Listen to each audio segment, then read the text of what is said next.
યાર બહુ માથું દુખે છે. ભૂમિ આલે બટા દવા પી લે.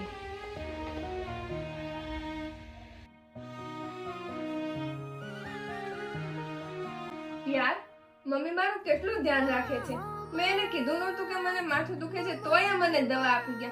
અને હું છું જે વાંચવાના બદલે ફોન લઈને બેઠી છું, નકરી રીલ્સ જોઉં છું.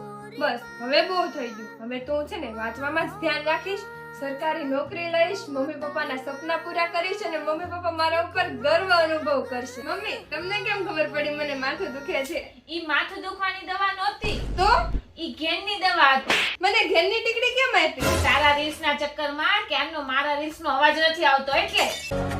न जाने कौन सी शिकायत के हम शिकार हो गए।